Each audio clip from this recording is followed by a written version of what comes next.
Resolução do Sokoban. O Sokoban é um jogo para um jogador onde controla-se um personagem em um cenário 2D, como o da imagem.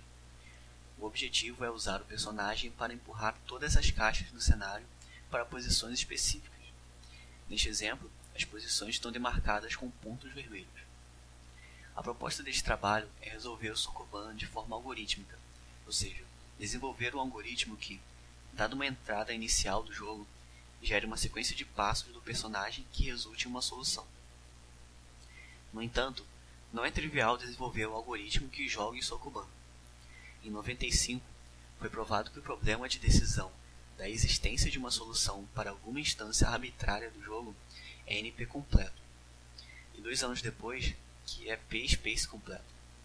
Além disso, pesquisadores da Universidade de Alberta mostraram que, para algumas das instâncias originais do jogo, a quantidade de estados possíveis para elas é maior do que a quantidade de átomos no universo.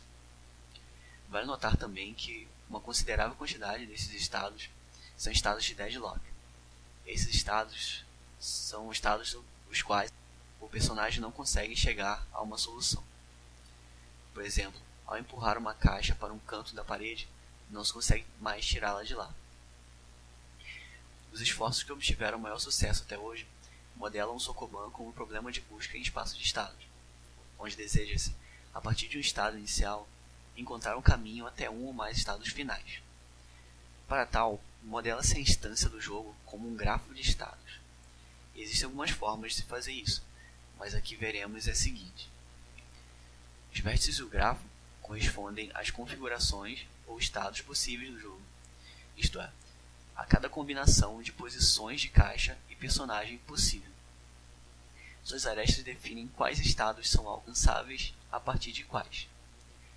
Os pesos das arestas correspondem à quantidade de movimentos necessários do personagem para alcançar o estado seguinte. A configuração inicial do jogo também é o estado inicial da busca, e quaisquer configurações onde todas as caixas se encontrem nas posições finais correspondem aos estados finais da busca. Note que, a fim de reduzir a quantidade de vértices, agrupa-se estados equivalentes em um mesmo vértice, como nas duas configurações de baixo, onde a posição das caixas é idêntica e a posição do personagem em cada uma é alcançável a partir da outra. E a partir daí, utiliza-se um algoritmo de busca em grafos para encontrar um caminho. Este caminho indicará a sequência de movimentos de caixa necessários para resolver a instância do jogo. Pode-se facilmente converter essa sequência de movimentos de caixa encontrada em uma sequência de movimentos do personagem. O algoritmo escolhido como baseline para este trabalho também trata o Sokoban como um problema de busca em espaço de estados.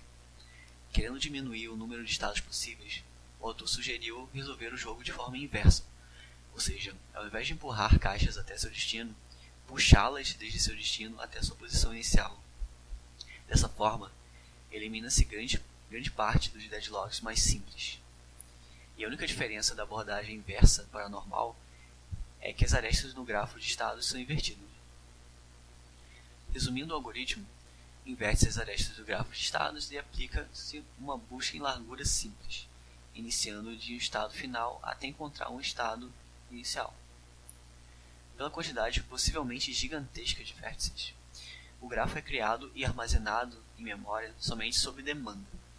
Por isso, não é tão interessante medirmos a complexidade em termos do número de vértices ou arestas, que é gigantesco. Sendo B a quantidade média de movimentos possíveis nos estados e D a profundidade da solução mais rasa, a complexidade de tempo de uma busca em largura é da ordem de B elevado a D mais 1. Como cada um dos estados explorados precisa ser mantido em memória o tempo todo, a complexidade de espaço é a mesma.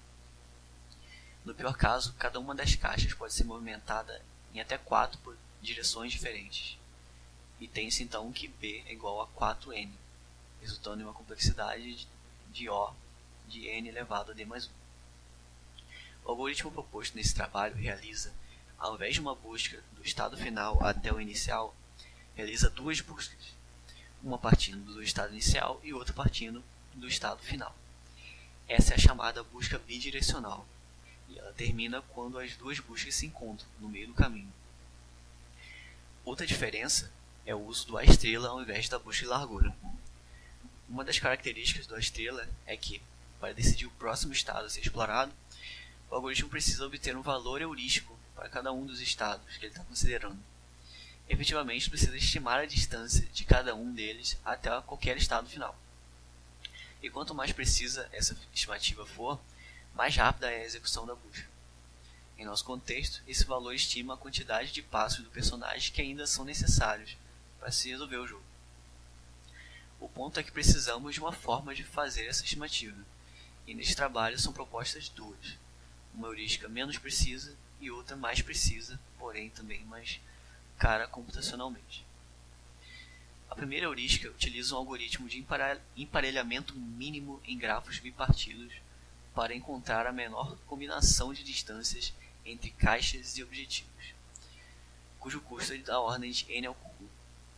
Para tal, calcula-se a distância de Manhattan, que é constante, possui tempo de execução constante, para cada uma das n ao quadrado combinações de caixas e objetivos. E depois de escolher quais caixas vão para quais objetivos, calcula-se a distância para os n-1 caminhos que o personagem irá fazer para mover as caixas. Nota-se que essa heurística subestima as distâncias, pois não considera paredes e caixas no caminho. A segunda heurística é semelhante à primeira, exceto que utiliza de fato uma busca de caminho mínimo pelo cenário, com a estrela também, para calcular todas as n² mais n distâncias, considerando assim os possíveis obstáculos e gerando uma estimativa mais realista. Podemos dizer que a execução do A-estrela para obter um caminho, neste caso, realizará uma quantidade de passos proporcional à altura vezes largura do cenário. Dito isso, a complexidade de espaço do algoritmo proposto é na ordem de n elevado a d, onde d é a profundidade da solução mais rasa a ser encontrada. Embora encontre um caminho de forma bem mais rápida que uma busca em largura, a complexidade de tempo para o pior caso do A-estrela é quase a mesma, O de n elevado a d. No entanto, a principal vantagem de utilizar uma busca bidirecional é que a complexidade de tempo cai para O de n elevado a d sobre 2. Nós como utilizamos heurísticas e elas precisam ser calculadas a cada passo, com a heurística 1 tem-se a complexidade de O de n ao cubo vezes n elevado a d sobre 2. Ou seja, o algoritmo de emparelhamento mínimo domina o tempo de execução da heurística, enquanto que na heurística 2 tem-se o O de n ao cubo mais altura vezes largura vezes n ao quadrado. Tudo isso vezes n elevado a d sobre 2, já que adiciona-se o custo das buscas no cenário em função da altura e largura do cenário. Para análise experimental, utilizou-se alguma das instâncias de um conjunto de instâncias chamado microban. Compara-se as abordagens levando em conta o seu tempo de execução e o quão próximo do ótimo está o caminho encontrado por elas. Em relação ao tempo de execução, obteve-se o resultado esperado. No geral, a busca bidirecional com A-estrela encontra uma solução mais rápida que a busca em largura simples. Isso se deve à quantidade menor de estados gerados e explorados pela primeira, graças à presença das heurísticas. Consegue-se também perceber a diferença de tempo entre as heurísticas. Embora a segunda heurística seja mais precisa e isso implique um ganho de tempo na execução, este ganho é compensado pelo tempo a mais necessário para os cálculos mais complexos nela, tornando-a mais custosa que a primeira. Uma vez possuindo os tempos de execução, tentou-se encontrar uma relação entre a quantidade de caixas e de posições livres no cenário das instâncias com a dificuldade para resolvê-las, isto é, o tempo gasto para resolvê-las. No gráfico, o tamanho do círculo é proporcional ao tempo médio de execução para cada uma. Não foi possível enxergar um padrão claro. A instância 7 possui um dos maiores valores e, no entanto, é fácil de resolver, enquanto as instâncias 106 e 78 possuem exatamente os mesmos valores e diferem consideravelmente em dificuldade. Portanto, a dificuldade de uma instância não advém apenas desses dois parâmetros de entrada, mas de outras variáveis não consideradas também. Por fim, percebe-se que os algoritmos propostos, embora nem sempre encontrem a solução ótima, encontram soluções mais próximas da ótima que o baseline com frequência.